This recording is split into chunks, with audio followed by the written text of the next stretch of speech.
Muy bien, pues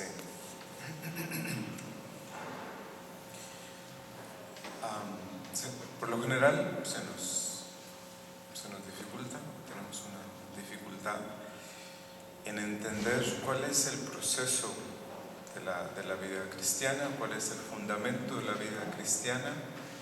Podemos tener ideas así un tanto vagas de lo que significa ser cristiano, de las cosas que hay que hacer, cosas así.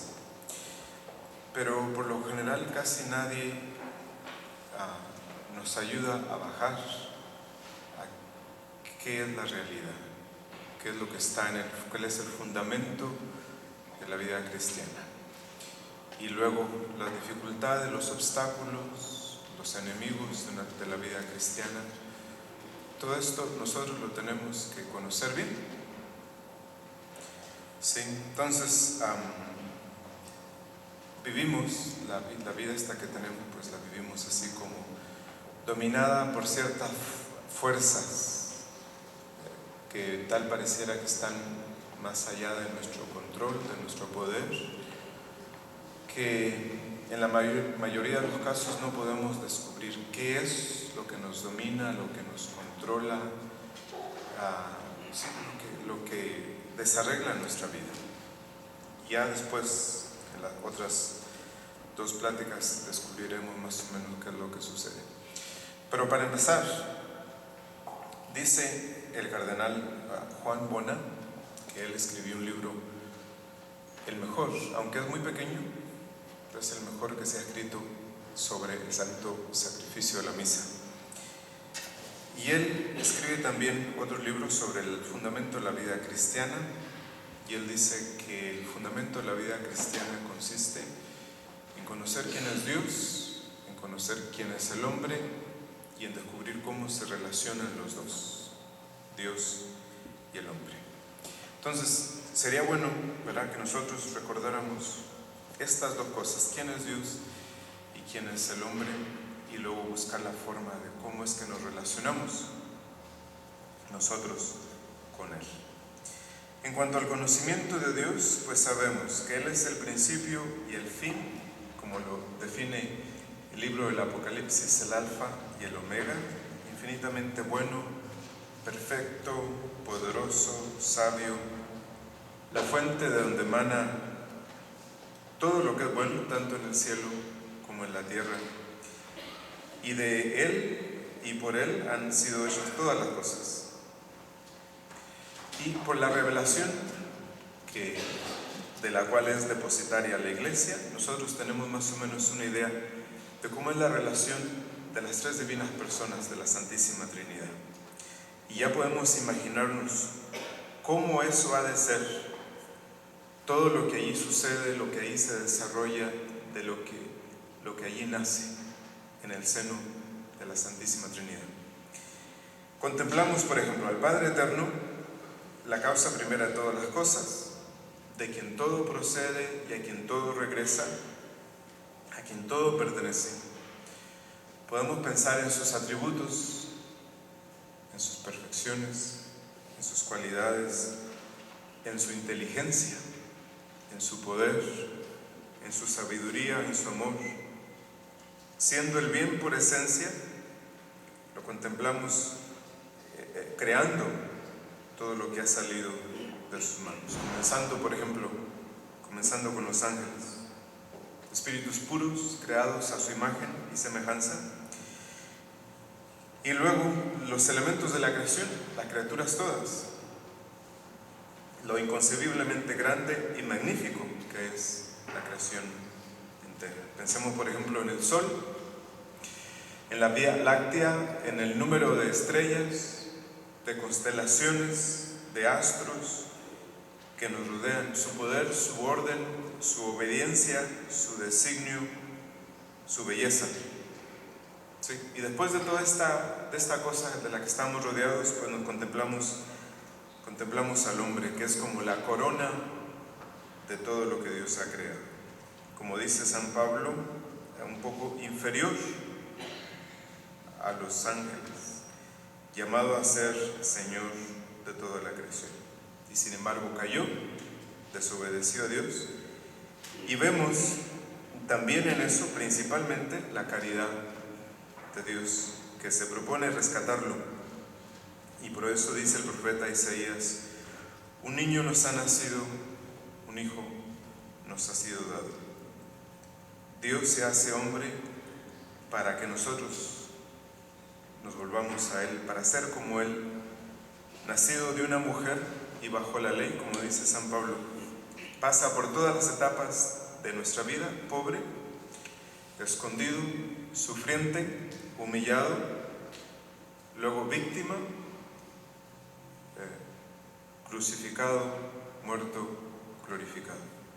Y los beneficios de su presencia, de su vida, pues se extienden ahora a toda la tierra por medio del sacramento de la Iglesia. Y así, cada sacramento para nosotros es como una extensión de la redención. ¿Sí? Nuestras miserias están siendo constantemente transformadas por medio de Él, de la Iglesia. Y después vemos que Él funda una iglesia y nos manda a su Espíritu para que anime la iglesia, para que gobierne la iglesia. La iglesia es hecha de hombres, no de ángeles, sino de hombres, que ese es el elemento humano y que a veces es más visible porque le hacemos demasiado caso a los medios de comunicación. ¿Sí? Pero para la inmensa mayoría de los católicos es mucho más visible el elemento divino de la iglesia. Su Espíritu trabaja en la iglesia en general y en cada persona en particular. Así como el Espíritu transforma, guía, protege la vida del Papa, de la misma forma y con las mismas gracias guía y protege la vida de cada uno de ustedes, sin ninguna diferencia, sin ninguna excepción. Entonces, podemos contemplar la belleza de la creación, sus leyes, sus elementos, su orden, el beneficio de la creación, su poder. Vemos también el mundo de los animales, su variedad, su instinto, su ambiente, su obediencia a Dios. Y luego nos vemos a nosotros mismos, la forma tan inteligente en que hemos sido creados. Nuestras facultades superiores, como la inteligencia, la memoria, la voluntad, que en cierta forma son divinas en nosotros, capaces de elevarnos desde este mundo al cielo. Después, la obra de arte que tenemos en nuestro cuerpo, su formación, su desarrollo, sus habilidades, sus leyes. Y así, lo bajo sirve a lo alto y el hombre entero sirve a Dios. Ese es el orden general de la creación. Y por eso, a la naturaleza, así como está de hermosa, de ordenada, Dios le agrega el beneficio de la gracia. ¿Sí? Y así como admiramos de Dios las obras de la naturaleza, logramos también admirar las obras de la gracia. En este mundo no ha aparecido cosa más grande ni más bella que la persona de Cristo, de la Santísima Virgen, de los santos. Él es la fuente de toda gracia, la cabeza de los hombres, de los ángeles. Después tenemos a Nuestra Señora, la Santísima Virgen, a los ángeles, a los santos, sus perfecciones, sus trabajos, sus ejemplos, sus martirios, sus sufrimientos. Podríamos decir que la Iglesia, en este sentido, es la manifestación visible del reino de Dios. Sí. Si queremos tener una idea de la vida sobrenatural, del reino divino, lo único que tenemos que ver es la Iglesia, en sus ángeles, en sus santos, en sus leyes, sí, en la liturgia, por ejemplo. Sí. Entonces, así es como vamos conociendo a Dios, a través de sus obras. tanto en el orden de la naturaleza como en el orden de la gracia. Tal forma que es imposible que alguien diga: yo no puedo conocer a Dios, no conozco a Dios, puesto que lo ve, lo palpa, tanto dentro como fuera de sí mismo, siempre, siempre. Entonces, y mientras lo vamos conociendo, pues lo vamos amando, porque no se puede amar lo que no se conoce. Entonces, lo vamos conociendo para pensar en Él, para verlo a Él, para adorarlo, para admirarlo, para darle gracias. Si ustedes se preguntan, bueno, ¿para qué tenemos esta iglesia? ¿Para qué tenemos los montes Urales allá en Europa? ¿Para qué tenemos Alaska? ¿Para qué tenemos la Patagonia? ¿O Perú? ¿O Italia? ¿O la maquinaria que nosotros hemos inventado, ¿verdad? ¿Para qué tenemos la lluvia, el mar, las constelaciones, el movimiento de los astros? Los tenemos solo para conocer a Dios, para amar a Dios, para adorar a Dios. Nada más para eso. Nada más para eso. Porque la tentación más grande de nosotros como seres humanos es pensar que todo es para nosotros. Las cosas son para nosotros indirectamente, pero todas las cosas son para Dios. ¿Sí? Y a nosotros se nos olvida eso, ¿verdad? Pensamos que todo es para nosotros. Es más, cuando no tenemos una sola cosa, nos sentimos mal y nos deprimimos. ¿Sí?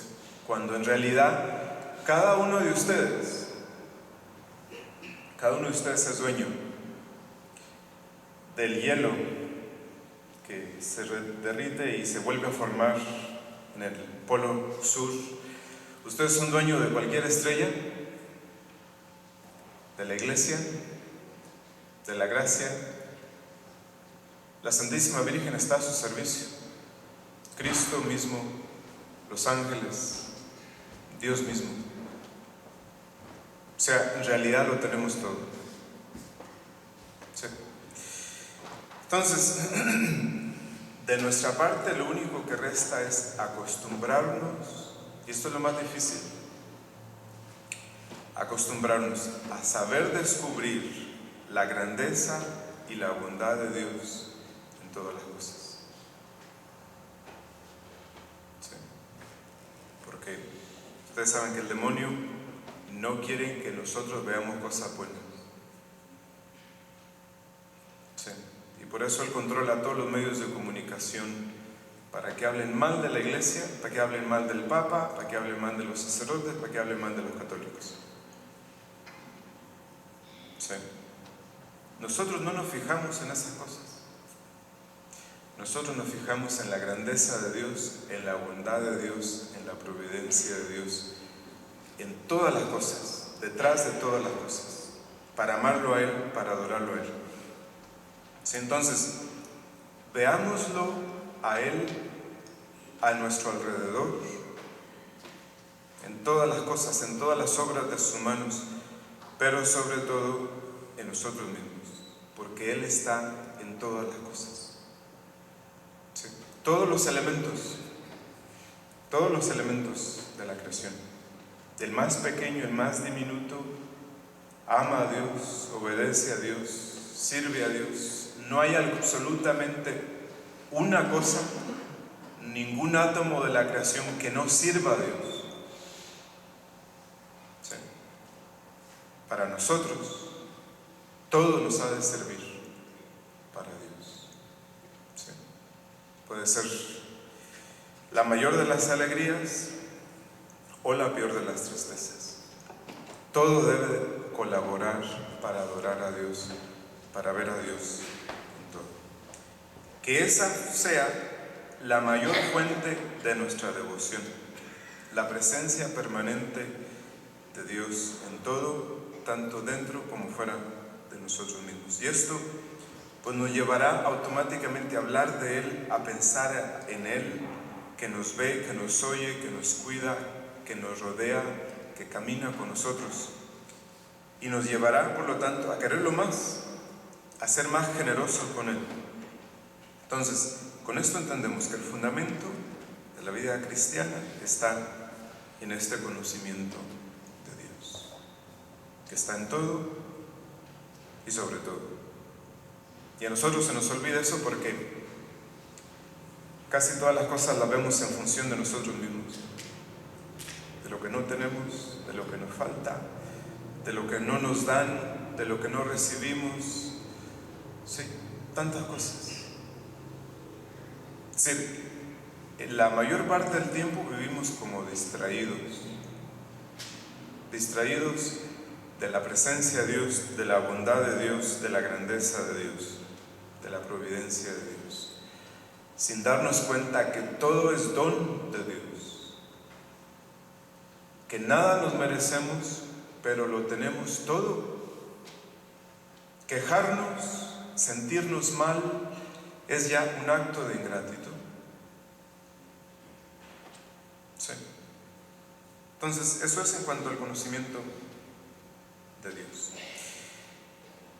En la vida espiritual, Dios es el principal agente, el principal trabajador. Como dice Jesús en el Evangelio, el Padre y yo trabajamos siempre.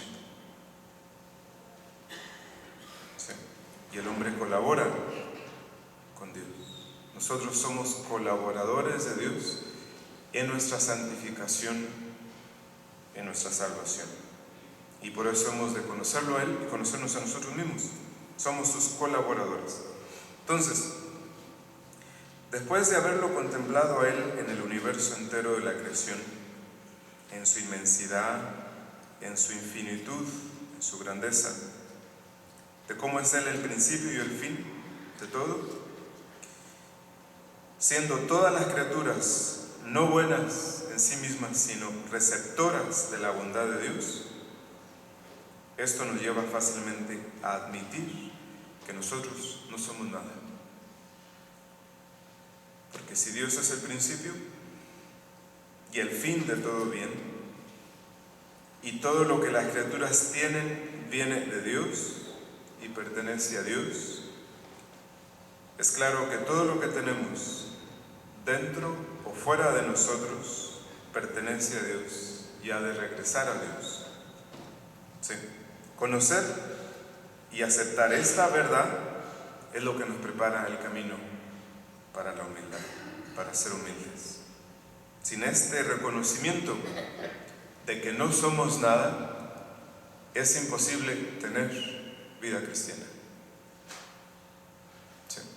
Porque las cosas que nos rodean, las cosas que tenemos dentro de nosotros mismos, y la capacidad para verlo todo y admirarlo es también don de Dios.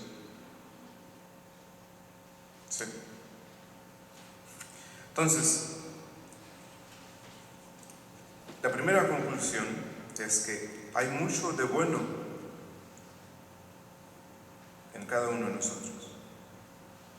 Eso que hay de bueno en nosotros está en nosotros, pero no es de nosotros, ni es para nosotros. Es para Dios. Sí. Entonces, si nos miramos a nosotros mismos, descubrimos que tenemos un ser casi perfecto, pero todo es de Dios. Entonces, yo por mí mismo no soy bueno. Lo que tengo de bien es el bien que Dios ha puesto en mí. Conocer esta verdad y ser conscientes de esta verdad siempre implanta en mí la semilla de la humildad y en la inteligencia. Sí. Entonces, lo primero que debo hacer, por lo tanto, es plantar esta semilla del conocimiento de mi propia nada antes que cualquier otra cosa, antes de empezar a construir el edificio de la vida cristiana.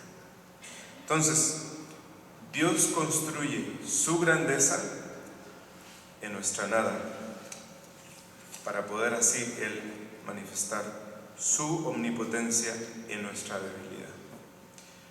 Dios nunca construye nada sobre cosas que ya hay.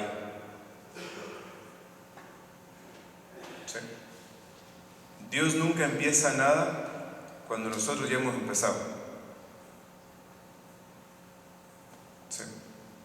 Para que Dios construya algo, tiene que haber nada primero. Sí. Entonces, si Dios quisiera comenzar a construir el edificio de su reino este día en nosotros, lo primero que tendríamos que hacer es reducirnos a la nada, darnos cuenta de eso. ¿Sí?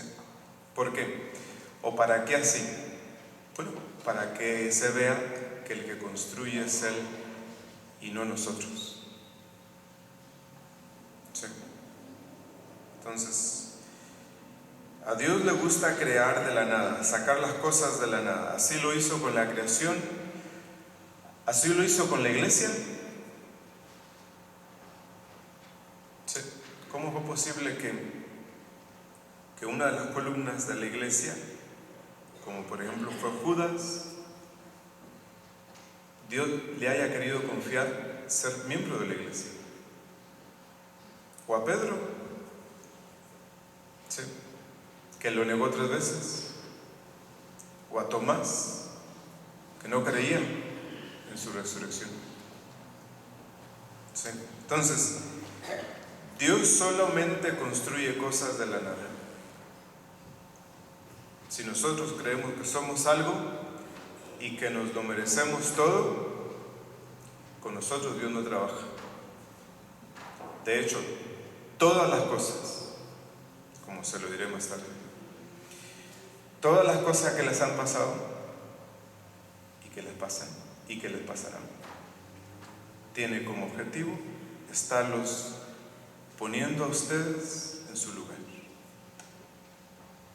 ¿Sí? Y eso es lo más difícil, porque a nosotros se nos dificulta ubicarnos. Nosotros creemos que somos algo cuando no somos nada. ¿Sí? Entonces, cuando Dios ve que nosotros no nos ubicamos, pues Él nos ubica. Ya ustedes saben qué instrumentos o qué herramientas Dios utiliza para ubicarnos en nuestro lugar. ¿Sí? Si, por ejemplo, viene una mujer llorando, me dice: padre, fíjese que no me puedo consolar, ¿verdad?, porque perdí a mi hijo. ¿Sí? Dios no tuvo más remedio. Porque Dios es tan celoso de nuestro amor, de nuestro corazón, que Él no puede ver nuestro corazón siendo ocupado por ninguna otra cosa. Así sea la salud, los hijos, la casa, el dinero, el placer, la comida. ¿Sí? Es decir, Él tiene el empeño de construir otro Cristo en cada uno de ustedes. Y comenzará a construir otro Cristo cuando ustedes acepten lo que ustedes son, que no somos nada. ¿Sí? Entonces, Él lo ha intentado muchas veces, ¿verdad? Sí. Sí. Si me dicen: padre, fíjese que perdimos la casa. Bueno, Dios ha considerado que sin la casa viven mejor, ¿verdad? Dios ha considerado que sin la salud viven mejor. Dios ha considerado que ustedes adoran a Dios mejor, sirven mejor a Dios estando en la cama de un hospital, sí, que estando buenos y sanos. ¿Para qué queremos la salud si no vamos a amar a Dios? Entonces, los dones de Dios están en mí, pero no provienen de mí, ni yo tampoco los creo.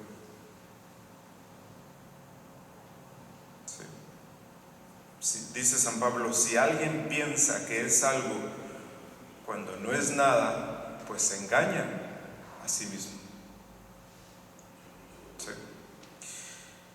Entonces, no podemos engañarnos. El conocimiento y la aceptación de nuestra nada, esa es la verdad.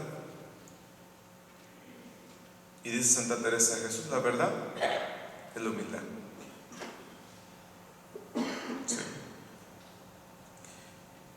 Por eso el orgullo es una mentira, o un robo, en otras palabras, una irrealidad. Dice San Agustín que aquellos que deseen llegar a ser verdaderamente grandes deben empezar por el conocimiento y la aceptación de su propia bajeza, de su propia nada. Entonces tenemos que estar bajando continuamente a nuestro lugar y ahí permanecer. Y recordar constantemente que todo lo que está fuera de Dios pertenece a Dios, es de Dios. Que esta sea siempre nuestra delicia, nuestra alegría, darle todo a Dios, darle o referir a Dios todo lo bueno, ya sea en nosotros, en las cosas, en los demás, en los acontecimientos, en la gracia, en la naturaleza. Ese es todo nuestro trabajo. ¿Sí? Entonces, si alguien les pregunta, ¿a qué se dedican ustedes? Tienen que decir, bueno, me dedico a devolverle todo a Dios. ¿Sí? A reconocer que todo es de Dios, que todo viene de Dios, adorar a Dios. Eso es lo único que hacemos. ¿Sí? Entonces ustedes se preguntan, ¿dónde comienza el mal? El mal comienza cuando todo lo vemos en función de nosotros mismos. ¿Sí? ¿Lo bueno o lo malo? Vemos algo bueno y nos embelezamos. Vemos algo malo o nos hacen algo malo y quedamos como aturdidos. ¿Sí? Entonces, todo lo que nos rodea y lo que hay dentro de nosotros, tanto en el orden de la naturaleza como en el orden de la gracia, es propiedad de Dios, es producción de Dios. Él nos ha creado, pero no nos ha creado para nosotros mismos o en función de nosotros mismos. Entonces, ¿qué significa ser creador o tener un creador? ¿Qué significa ser criatura? Ser criatura es ser nada. Fuera de Dios no somos nada. ¿Sí? Y ser creador significa ser la fuente de todo bien y dar de sus bienes, de su bondad, de su belleza, de su poder, de sus perfecciones a las obras de sus manos. Todo viene de Dios, todo pertenece a Él y todo regresa a Él. Dios permite que sus criaturas usen de sus dones, de sus bienes, el beneficio de ellos, el mérito de ellos, pero no la gloria de ellos. La gloria le pertenece a Dios. Esto nos hace ser conscientes de nuestros poderes, de nuestras habilidades, de nuestras limitaciones, de nuestros talentos. Porque la humildad no consiste en negar que tenemos talentos, sino en ver en ellos la producción de Dios, la propiedad de Dios. Y a partir de ahí, adorar a Dios, admirar a Dios, amar a Dios en sus criaturas, amar a Dios en sus dones. Por ejemplo, admirar a Dios en el magnífico poder del intelecto, de la memoria, del amor, o cada uno de los sentidos. Nuestra habilidad para pensar, para poner en palabras lo que sentimos, para transmitir afectos. Todo esto es una maravilla y un misterio. Pero todas son obras de Dios. Nosotros trabajamos con Él, ciertamente usamos de sus dones, pero el poder y el uso de ellos no viene de nosotros, sino de Dios. Entonces, cuando uno ve cosas buenas, atractivas, o bien hechas, o simplemente perfectas, ya sea en la naturaleza, en la gracia, en los acontecimientos, en las cosas o en las personas, siempre que vea uno cosas bien hechas, perfectas, todas esas cosas son los dones que Dios ha dado a sus criaturas. Y por eso hemos de entrenarnos para ver la presencia de Dios, el poder de Dios, la bondad de Dios en la obra de sus manos. Amarlo a Él, admirarlo a Él en sus criaturas. no podemos separar o aislar lo que es bueno en las cosas de la fuente de la bondad de las cosas. ¿Sí? ¿Cuándo hacemos esa separación? La hacemos cuando vemos las cosas en función de nosotros mismos. En el mismo instante que vemos algo bueno, lo referimos a Dios, pensamos en Dios, adoramos a Dios, alabamos a Dios, admiramos a Dios. Eso es todo lo que hacemos. ¿Sí? Entonces, hemos de adorar y agradecer a Dios por toda la belleza de sus obras. Y si los demás admiran y aman cualquier bien que nosotros tengamos, eso no nos debe afectar. Esa admiración y ese amor han de pasar por nosotros y hacer lo que llegue hasta Dios. Y si alguna vez llega ese sentimiento de orgullo, lo único que hemos de hacer es ir y ocupar nuestro lugar, otra vez, ubicarnos en nuestro lugar. Ahí nos daremos cuenta de que no tenemos nada de qué gloriarnos. Entonces, la humildad es la verdad, el orgullo es la mentira.